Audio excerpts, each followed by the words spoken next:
mache. Pop your hand up if you have started your paper mache jellyfish. Excellent. I hope you guys have at home. This is part 2. Part 2, not part 4, part 2. Because if you have already been doing your paper mache, you would have mixed some glue or put some flour and water to make your own glue, and you've pasted it on a balloon, or if you wanted to be extra really good at saving the planet, you can do it on a bowl. So this is my bowl that I started. I'm a bit worried it's not going to come off, but hopefully it does. If you didn't want to do it on a bowl without anything else, you could put one of those compostable bags, but I have it today. But I've also done a balloon just to see. So if you've done a balloon, you need to kind of push the balloon away from the paper, because we don't want the jellyfish to go all the way down. We just want it to be halfway. And then, are we ready? We're going to get Mum or Dad to help you with this, because we're going to pop the balloon. And then what happens is you have the top of your jellyfish. Now, if you watch the jellyfish video, do you remember what the top of a jellyfish is called? A bell. The top of a jellyfish is called the bell. So that's the top half. Or if you did it on a bowl, you can get some scissors or a knife, or definitely get Mum and Dad to help you with this one.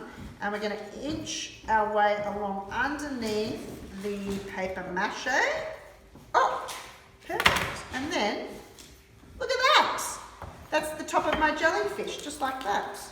So it worked. I'm very excited. So, jellyfish aren't really this colour. You can create your jellyfish whatever colour you'd like it to be. Maybe you want it to be red, so you can get some red paint, and you just start painting all the way around. You might like to do it some multicolours. I think rainbow jellyfish would be pretty cool. They should make a book about rainbow jellyfish, because there's one about rainbow fish, isn't there? What colour have I got here? Purple. Purple. So you can keep doing that all the way around, so then you can create a really beautiful, colourful jellyfish. And then the next part you need to do is think about the tentacles. Now, when we were watching the jellyfish video, there were tentacles that were big and floppy like this, but then there was other jellyfish tentacles that were very straight. So you might like to use some, what are these called? Pipe cleaners, and you can staple them on. Where's my stapler gone? Here we go. So you can staple them on like this. Sorry, Lene, I've got yellow paint all over your stapler. Hope you forgive me. Here we go. So let's try again.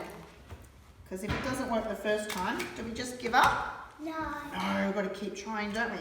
So you can use pipe cleaners if you like. Look at those cool tentacles. And then you can make them wriggly worm around like this.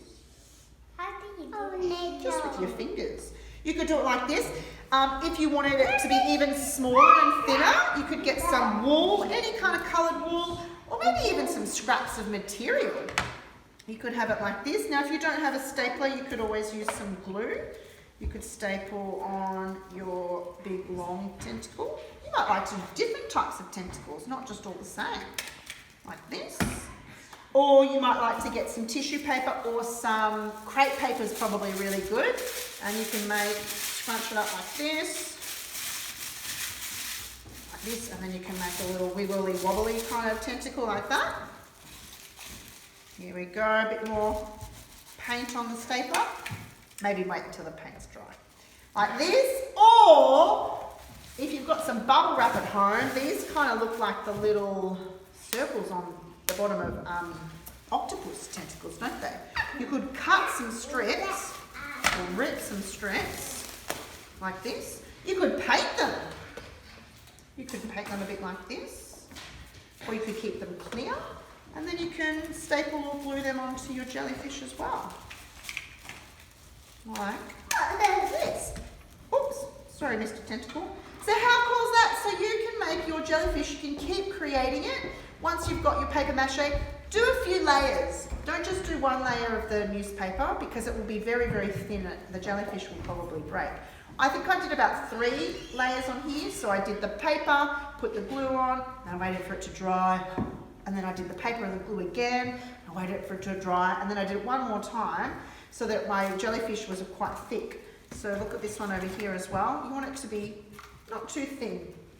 And then if you want to attach a little string or an elastic band up to the top, and it can wibble wobble under the ocean. Very cool. So if you haven't started your jellyfish, this is what you can do. If you would like to complete it, I'd love to see all of your videos and your photos. I've been seeing some already. I'm very excited. So this is how we finish our awesome